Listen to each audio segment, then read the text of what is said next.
सामग्री का विकास। जैसे कि आप सभी परिचित होंगे कि हमारे कुछ साल पहले कोविड-19 के समय में हम वैक्सीन के निर्माण में कुछ समय पीछे रह गए थे, क्योंकि उस समय यह क्वांटम उतना ज्यादा विकसित नहीं था। आगे हमारी चुनौतियां हैं तकनीकी जटिलताएं यानी कि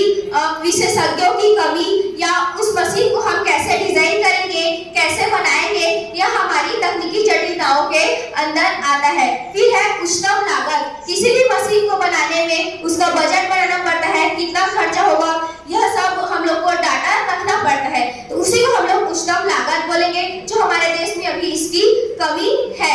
आगे है त्रुटि सुधार, किसी भी मशीन के निर्माण में हम उसको बनाएंगे तो कुछ ना कुछ त्रुटि हो जाती है या बाद में यह दिमाग में सूचना आती है कि हम इसमें और सुधार कर सकते थे, तो उस त्रुटि सुधार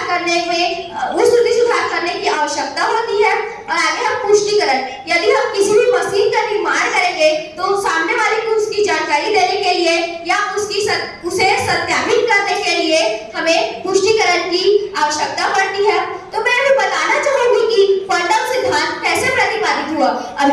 अभी से 100 वर्ष पहले यानी कि 20वीं सदी में क्वांटम सिद्धांत हमारे जीवन में आया। तो इसके जनक है मैक्स प्लैंक जी, जिन्होंने 100 वर्ष पहले 20वीं सदी में क्वांटम सिद्धांत प्रतिपादित किया, जिनके साथ अल्बर्ट आइंस्टाइन और नील बोहर जैसे वैज्ञानिक थे। आप सभी परिचित होंगे कि हाल ही में 7 अक्टूबर को भौतिक के क्षेत्र में नोबेल पुरस्कार की घोषणा की गई, जिसमें अमेरिका के 3 वैज्ञानिकों को क्वांटम के क्षेत्र में उनको उत्कृष्ट कार्य करने के लिए यह पुरस्कार के लिए उनको चयनित किया गया, जिसमें थे जॉन मार्टिनिस्ट, जॉन क्लार्क और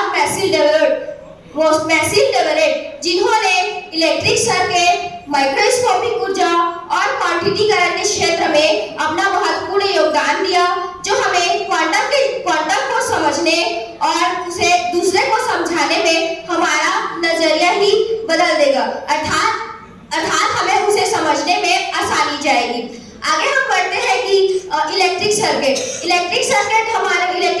यानी कि हमारे फ्यूज से संबंधित है। फ्यूज का परिणाम कम होता है, इसीलिए इलेक्ट्रिक सर्किट होने से ज्यादा हानि नहीं होती। आप मेरे चित्र में देख सकते हो, मैंने लास्ट में किसान और बैलों का जो बताया है उसका मतलब है कृषि के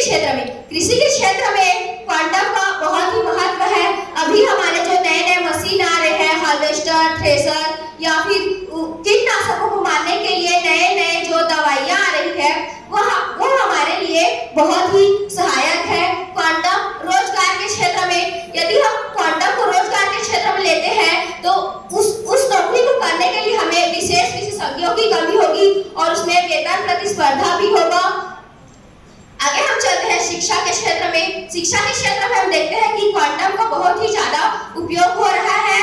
जैसे कि हम कंप्यूटर को ही ले सकते हैं, हमारे पारंपरिक कंप्यूटर और क्वांटम कंप्यूटर। पारंपरिक कंप्यूटर में सिर्फ बिट्स होता है और क्वांटम कंप्यूटर में क्यूबिट्स होता है, यानी कि क्वांटम बिट्स जो पारंपरिक कंप्यूटर होता है 0 या 1 के बीच, यानी कि पारंपरिक कंप्यूटर में 0 भी हो सकता है या 1 भी हो सकता है, लेकिन यदि हम उसको क्यूबिट्स में लेते हैं तो वह 0 और 1 और दोनों के बीच में दोनों में सहसंबंध बनाकर कई सारे गणनाओं को एक साथ करने में वह कंप्यूटर सक्षम होता है। और संचार और सुरक्षा, जैसे साइबर के क्षेत्र में हम सभी देखते हैं, संचार और सुरक्षा में हम अपने से मिलो दूर आदमी से बात कर सकते हैं, देख सकते हैं, अपना वीडियो सेंड कर सकते हैं। और यदि हम किसी चीज का लाभ ले रहे हैं तो उसका हानि भी हो सकता है, हमारा डेटा, हमारा संचार किसी और के पास भी जा सकता है, यानी कि वो हैक कर सकता है। तो उसको हैक ना होने से बचाने के लिए इसमें पासवर्ड डाल सकते हैं और जिसको हम भेज रहे हैं उसको वह पासवर्ड बता सकते हैं। आगे है हमारा, मैंने जो क्वांटम सिद्धांत बताया है उसमें रॉकेट्स, जिसमें छोटे मैचिंग जो होते हैं, कोई भी चीज छोटी मशीन से मिलकर बड़ी होती है तो उसको कार्य करने में या वो कितने तेजी से